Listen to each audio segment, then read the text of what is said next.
All right, everybody, this is it. The last fill in the blank notes of the year. It is the season finale of fill in the blank notes. And just like a lot of season finales, buckle up. So, to start, let me just kind of fill in some gaps of things. So the last time we had class, I went over the Augustus fill in the blank notes, and then I talked about the crazies, the emperors behaving badly, Tiberius, Caligula, Claudius, and Nero. So the information that I put in the PowerPoint on these 4 people, you don't have to worry about for the test. None of that information is on the test. It's just information so that you know what was going on in Rome. You do have to know Augustus, and you will have to know what's in today's fill in the blank notes, but this is just kind of like the in-between. So we have Augustus, and then we have the crazies. Then the next set of emperors come from a different family. They are all right. They do some conquering, pretty stable. Still not the best, but they don't do anything close to insane as these guys. Then it leads to a period in history where they're literally called the 5 good emperors because they actually did some good. So that's Nerva, Trajan. Trajan is the one that held gladiatorial games for the people 123 days in a row. Hadrian. So Hadrian builds the wall. I heard it when I said it. Build the wall in Britain to be like on the border. So like, I'll show you. So I had my map all queued up because I remembered last time, and now Oh, there it is. So do you see this part right here? So he builds a wall across Britain for that border. And actually, let's just take a look at it, shall we? So there it is. So you can see the wall. It's part of it's still up today. We're going right into Google Maps so we could see there's Hadrian's Wall. So yeah. And no, I know what you're thinking. Mexico didn't pay for it. Then we have Antonius Pius, and then Marcus Aurelius. So those are the 5 good emperors. And where we're going to pick up with the notes today is right at the end of Marcus Aurelius. So you learned about Augustus, you learned about the crazies, then there's all these emperors that are in charge of Rome, still during the Pax Romana, and then you're going to see what happens after the Pax Romana today. So the Roman Empire is going to fall, at least especially the western part. The eastern part's going to hold out a little longer. And there's 3 main reasons for that. There are political reasons for that. There are economic reasons for that. And some foreign enemies play a role in this. So first we'll talk about the political reasons for the fall of the empire. And the first has to do with a concept known as inheritance, meaning there was no written rule that said when an emperor dies, here's who takes over. The emperor essentially got to pick whoever they wanted to. Now, in the United States, we have a whole plan of succession for if a president dies. Like, I'm sure a lot of you know, if the president dies, the vice president takes over. But then there's a whole line of succession of if the vice president dies as well, the next person in line is the Speaker of the House. And then it goes down. And that's why, actually, when there's big government addresses like the State of the Union, when the president gives a big speech and like everyone from government is there, there's always somebody that's on that list that doesn't sit in the room. They're usually in a protective like bomb shelter just in case. They're known as the designated survivor. And that way, God forbid there was ever any kind of attack where all those people in government died, there's still someone to lead the country. So Rome doesn't have that. It's just whoever the emperor leads the empire to, hey, you're the new emperor. Well, there's a problem.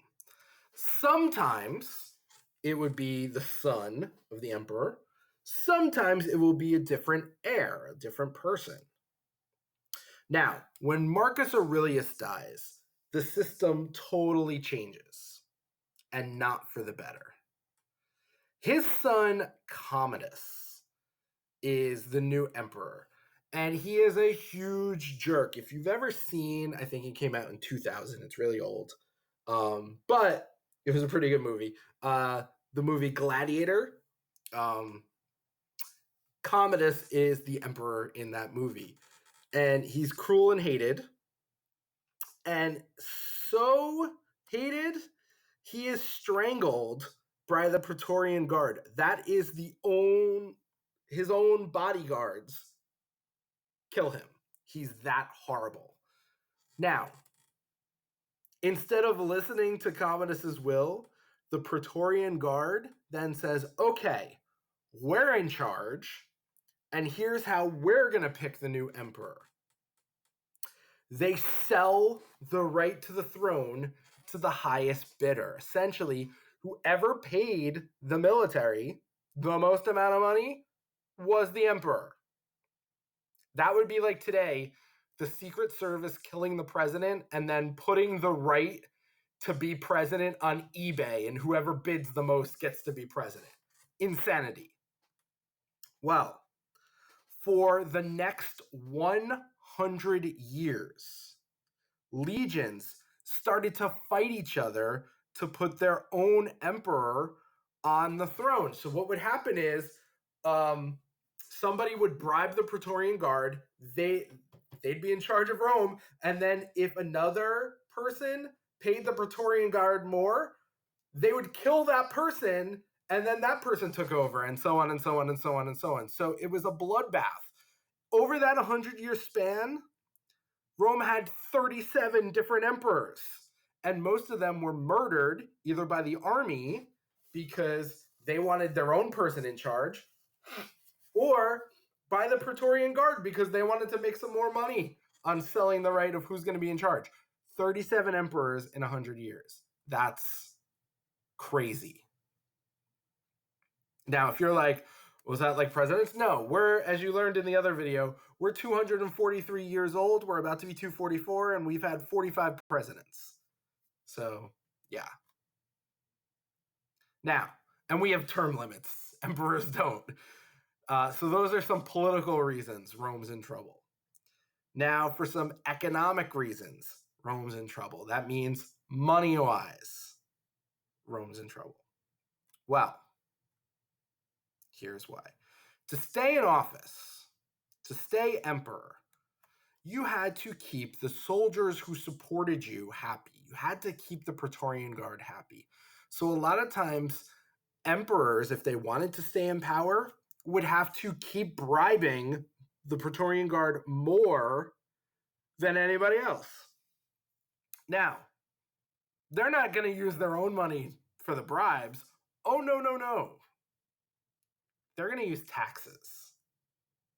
So, to pay for all of the extra money needed for the army to make sure that person stayed in charge, the emperor had to raise taxes on everybody else. Now, this means Rome is in some trouble financially because they also are undergoing a period called inflation. That's an economic term. That's an economic team. That's funny, like an economic team. Like next, if you win this match, you'll play the inflations. No. That's when prices increase dramatically. That's called inflation. Now, because there were no new places to take over, because remember, Rome's got all these cataracts. Like, where are they going to take over? Like, nowhere. There's no gold and new stuff coming into Rome because they have everything from the empire. And Rome is also spending tons of money to pay for things.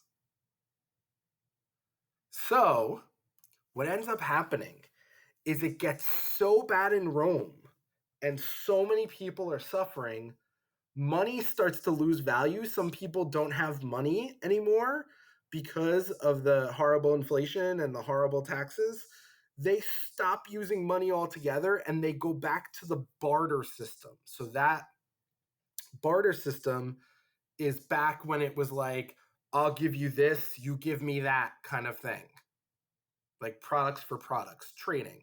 So it's like taking a step back. Now, the third reason Rome's in some trouble has to do with foreign enemies. So we talked about political reasons, we talked about economic reasons, and now we're going to talk about foreign enemy reasons. So, while the Romans are arguing over politics and money, Rome is routinely getting attacked by Germans to the north, these Germanic tribes. These tribes are called like the Visigoths and the Vandals. And yes, that's why vandalism means vandalism, because the Vandals used to come in and like destroy stuff in Rome. And they invaded Greece and Gaul. So let me show you on the map what's happening. All right, so here's Greece, here's Gaul. The Germanic tribes are up here. So when the Germanic tribes needed some resources, they would come down into Greek territory, attack a whole bunch of stuff, steal a whole bunch of stuff, and then go back. Or they go into Gaul, attack a bunch of stuff, steal a bunch of stuff, and then go back. So Rome is like, there's an issue at the border with the Germanic tribes. Well, cities then go back to surrounding themselves with walls. So in the age of the Pax Romana, the 241 years, because they have all these cataracts, cities tore down their walls. But then because of the Germanic tribes attacking to steal resources, some cities start to put those city walls back up for like a layer of protection. Now, there becomes an emperor that's going to try and stop these things, and his name is Diocletian. Now, Diocletian fortified the borders. That means he strengthened the borders. He added more soldiers to the border. He reorganizes the government to kind of make it more efficient. One thing he does, it sounds like a good idea, but it ended up being a huge failure. He sets a maximum price for goods. So one of the problems is with inflation, things started to cost a lot of money. So Diocletian is like, all right, you cannot charge more than this. So I'm going to give you an example. Let's say Diocletian says bread cannot cost more than $5. Now, for those of you that don't do your shopping, a loaf of bread is normally like $3 or so. So if he says it can't cost more than $5, that means everyone's just going to charge $4.99 forever, and the price is never going to get lower. So Diocletian thought he had a good idea, ended up being a big failure idea. Now, here's another idea, big failure idea. He says, well, people need to keep working so that they can keep earning money. So he says, retirement is now over. You cannot retire. You have to stay working until you die. And you can't switch careers. Obviously, you can imagine the huge problems that would cause. Now, some people start to say to Diocletian, like, what are you doing? This is horrible. And they start talking about like bribing the Praetorian Guard to have him killed. But Diocletian comes up with a way to convince the Roman people not to have him murdered. And he says he has the right to rule by divine right. What that means, Diocletian gives this very big persuasive speech, and it works. He says, my right to be emperor does not come from the people, it comes from the gods. And if you kill me, just know the gods might take it out on you. Now, you know the ancient people. They will do everything possible to not anger the gods. Therefore, when Diocletian gives this big speech of this new policy, it works, and the people are like, well, we don't want to offend the gods, so I guess Diocletian is going to be in charge. All right. Now, he also does something extremely bold. He says part of the reason Rome is in so much trouble is we're too big. Like, this is a lot to manage. So he divides the empire into two parts.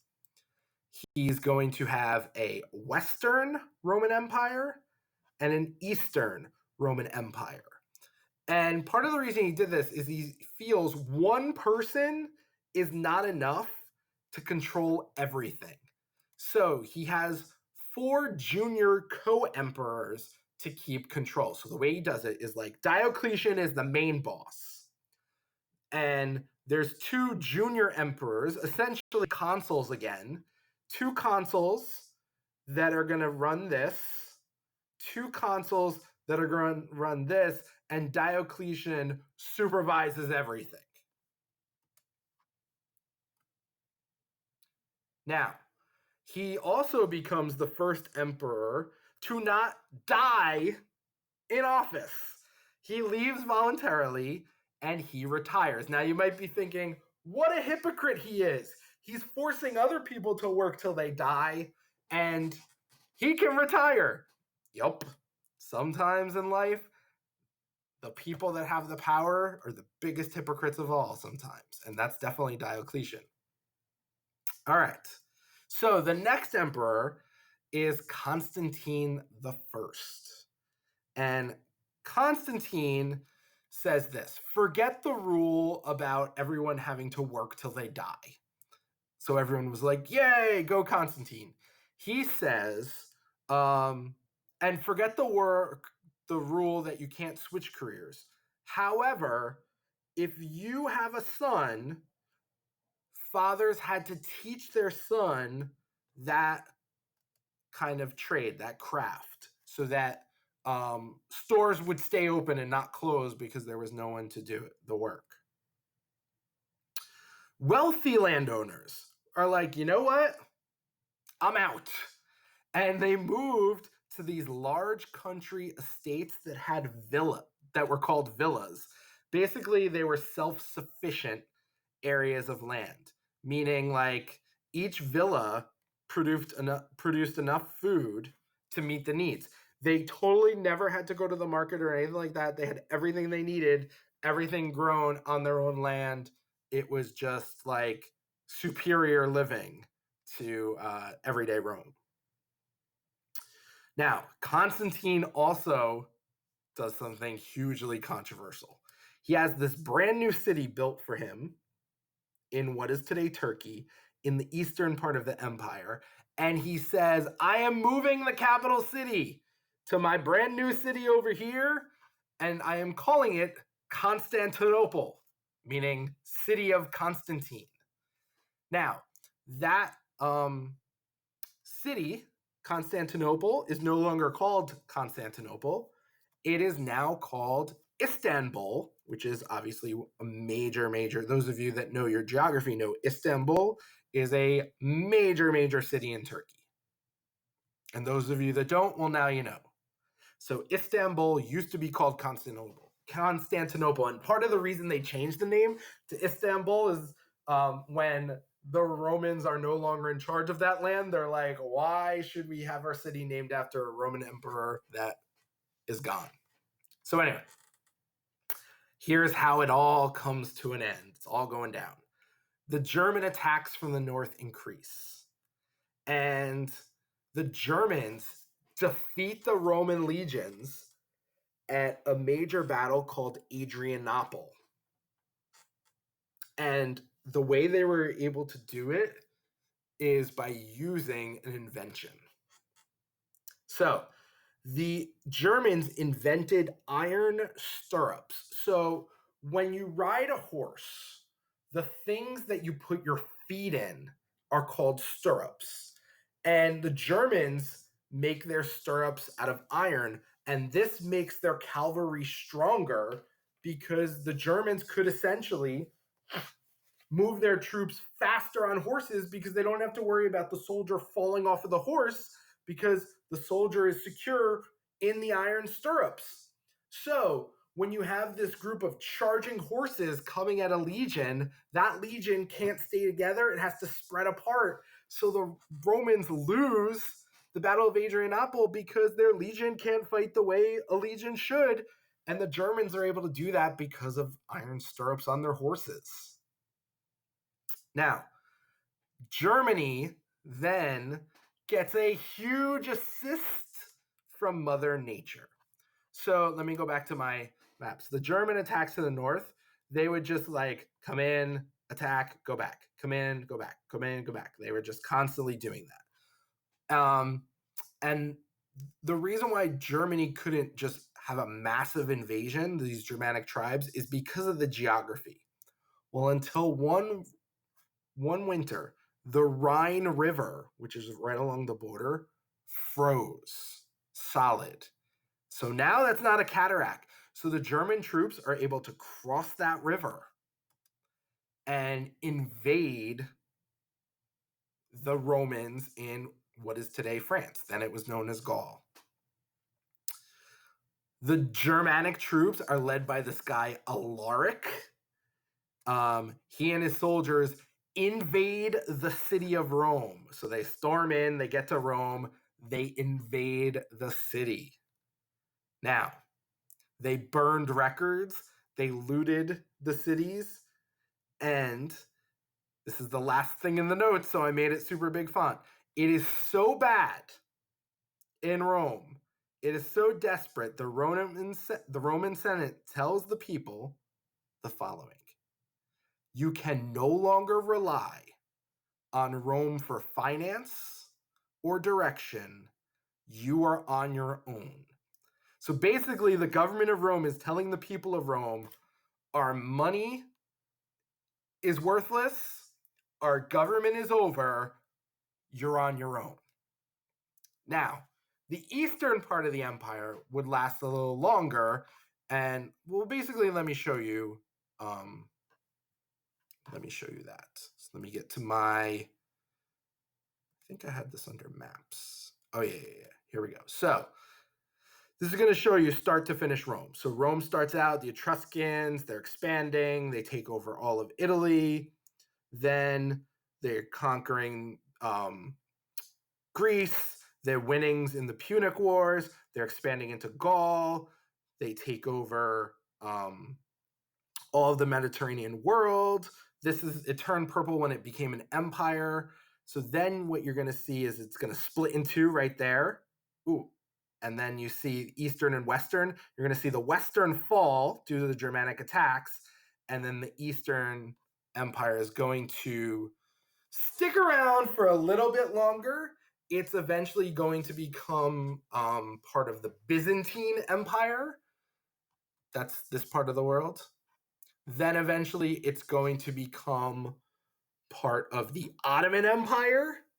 And then this part of the world was part of the Ottoman Empire in World War I. And when the Ottomans fought on the side of the Germans, and when Germany is defeated in World War I, this area got broken up into the modern day countries that exist today. Now, as for the Western part, after the Germanic tribes kind of attack and the empire crumbles, essentially what you're going to see is the development of what is known as like the Middle Ages in this part of things. So that is it for the fill in the blank notes. That's a wrap on fill in the blank notes for the year. All right. Awkwardly stopping them